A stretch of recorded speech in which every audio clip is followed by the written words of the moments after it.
Hello and welcome to Finding Your South. I'm Christopher Dare, your host, and I have some dear friends continuing with me in this conversation. We've been talking about conflict, and I'm going to have Dave go first, but we have Dave, Donald, and Deb. I know all the D's, and I'm Christopher Dare, so I dare you guys. We're all the D's. That was good. That was good. So we're talking about conflict resolution, and we talked about diamond moments, and you brought up some really good points on our last time together of just there are different kinds of conflict that are hard. Can diamond moments really work? Does the principles work? And really open to your conversation. What do you think about that? I think it's a good analogy for sure. When I was a referee for soccer, very similar analogy for referees, right? Because just because that center referee sees something happen doesn't mean necessarily the side and the other side, the flaggers, maybe they don't see the same thing, right? And so those multiple perspectives definitely matter. And I think more for me, it was the idea of the public's view on conflict rather than your definition. I think your definition is great, which for the listeners, it was the dirty conflict and conflict. But if I was creating this analogy, I loved your analogy, I'm sorry. I'm not sensitive. You can just say no sensitivity. Live conflict Live right conflict. now. I'd say good and bad conflict, Okay. right? So maybe. Because I'd still call that conflict on the freeway when a guy cuts me off Yeah. and then gives me a nice gesture, right? If that's still conflict, that's just bad conflict. He was trying to get in, maybe I didn't notice, but it still created that conflict in him. And that's not good conflict, that's bad conflict.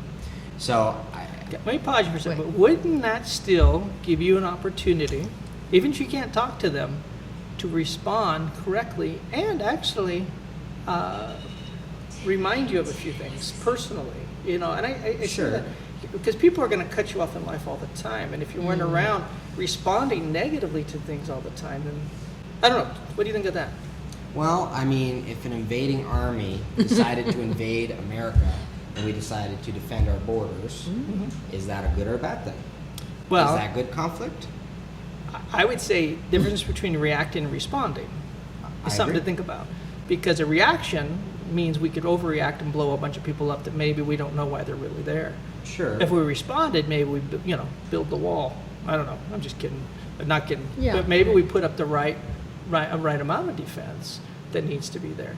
And I know you're like I said. So principles need to be able to apply to big and small, But I still think if we ever lose our values, even if you're willing to lose your value of people and your values of the principles you have, you got to be careful.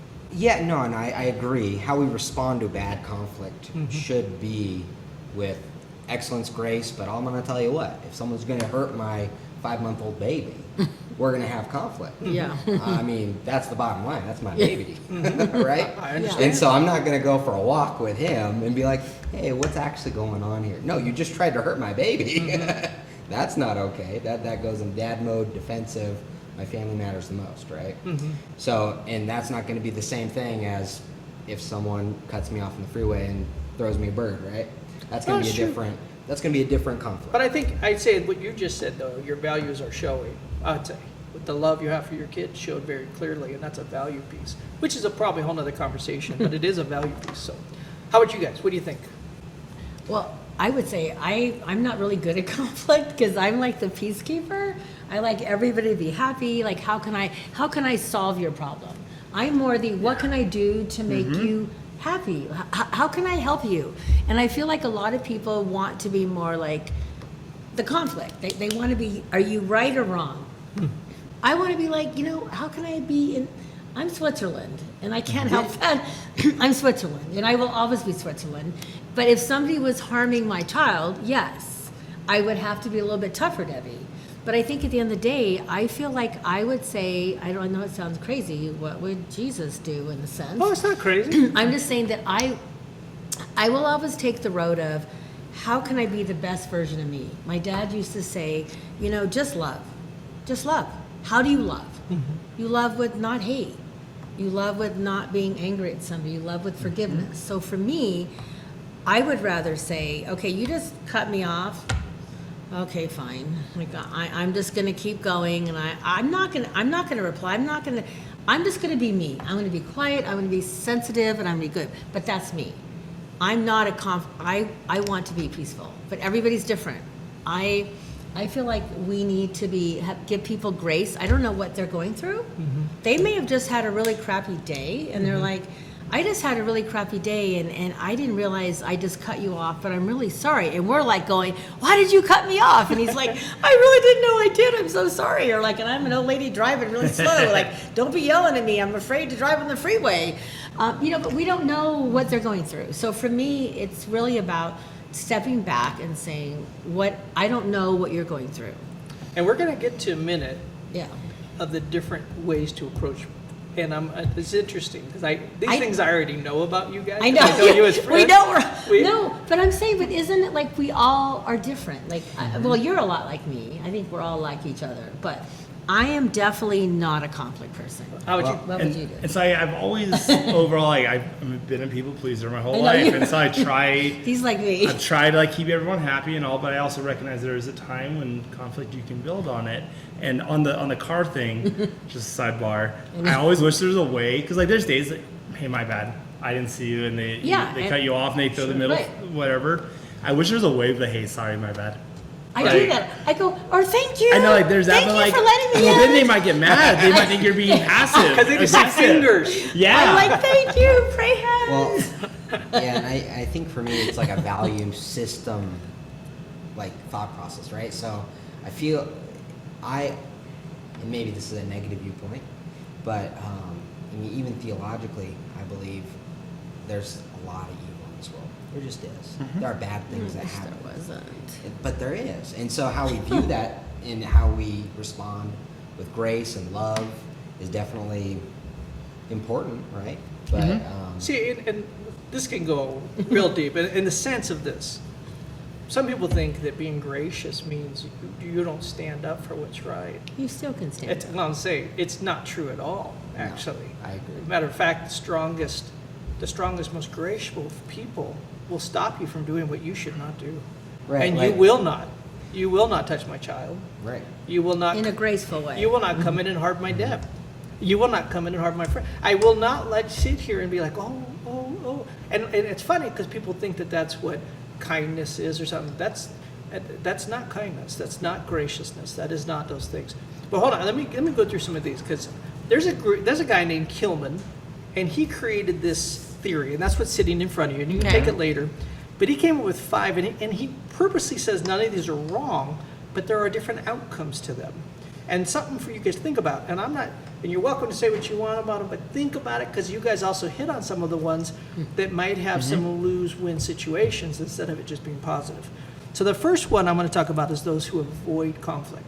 If you avoid conflict, it becomes a lose-lose situation. And the reason I say that is that, let's say him and I had conflict and he ran that way and I ran this way. We never get to learn from each other. Remember the diamond moment? Or, so you're just avoiding conflict, and so you might feel better for a moment, but in the end, you're that's right. how volcanoes are made. You're right. Eventually, when that volcano goes off, it's gonna blow. boom. And when they do, they say the weirdest. I mean, I've done marriage counseling for volcanoes, and I'm all sorry. I don't know how to fix what just happened because they just blast you with every piece of lava they got, and you're dead. Right? So anyway, so the avoiding is a difficult one. If that's what you do and you're a part of this, listen to this. I'd say listen to some of these other things. You can character yourself and have some balance because that's one that's a lose-lose situation. Another one that's not good is those who are in competing, and this is where our world is today a lot of times. You watch this on the news a lot. It's that I'm going to have so much conflict that I'm going to show you're wrong.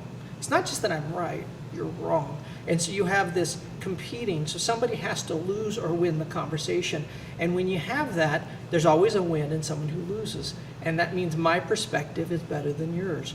And I know, don't get me wrong, I know religions, I know wars, I know things, but I can tell you in the principle what he's saying, I like being careful that I'm not here just to win this conversation.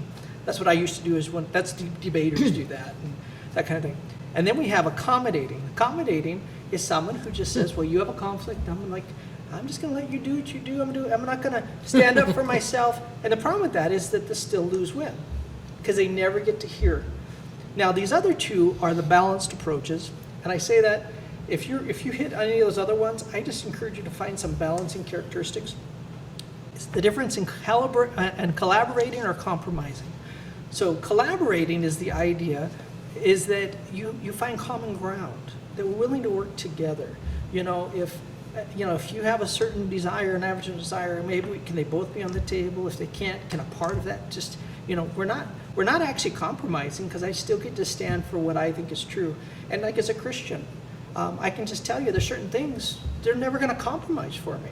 It's just not going to happen. And so so if that's the case, if that's what you need to have something that is pushing that out, then I'm going to have to say, what, we're not going to work. That's okay. And though. then compromising though means we mix it together, put it in a blender and say, I can compromise. It's like the idea of, I remember my mom getting mad at somebody because the temperature in the room was a certain thing and they kept hot and cold and they found this answer right in the middle, So if you mix your thoughts with the others to come up with a balanced answer, that's compromising. Those are win-win situations. So with that said, what do you guys think about the avoiding, competing, and accommodating? Are those, how do we balance those out so they become win-win? Is it possible? I mean, you mentioned that. I'm learning a lot lately. Yeah. So when you were saying that, like, it's easy to say, I'm going to be Switzerland, right? And I'm Switzerland. But there comes a time when sometimes I have to look and say, you know what? I have to stand up for what I feel. And I don't know whether it's the older I get or I think for me, it's surrounding myself with people that I care about, that believe in me, that hold me up. Like being right here with you guys. I feel like there's a lot of people in my life right now that are saying, I believe in you, I trust your instinct. How can I help you? And how can I help you be the best you? And how do I help you with this conflict? And the old Debbie would have went, I'm just going to be Switzerland and I don't care and it's fine. But lately I feel like I feel stronger. I feel like if we're around the right people, It's true. I feel like your confidence is up and you're like, I got to do this for the right reason. Well, because I believe this, and I believe this wholeheartedly. I need to hear from Deb. If you and I hung out, the more we hang out, I love it. No. I mean that. If you don't agree with me, it's not.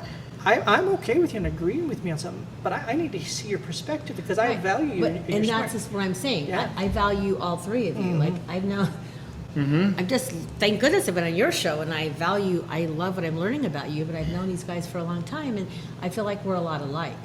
But I know like if you have a conflict and you called me and said, Deb, which we've done, like, what do you think? I value what you would say to me and then say, you know what, I'm going to listen. Like, I'm going to listen because you can help me get a different perspective. Okay, We we're going have to go be to you able in do one that, second. yeah. We're going to take our pause. We're going to come back. If you're interested in this conversation, you're about to hear from two very wise Yes. men about what you just said. But I really appreciate what No, you just thank you. shared. No, it's- And we're on Finding Your South, and we're just having a conversation about life, conflict. And if any of this rings true for you, there's a lot of different podcasts you can listen to already. We've talked about conflict. The biggest thing, I hope you hear this. Be genuine. Slow down.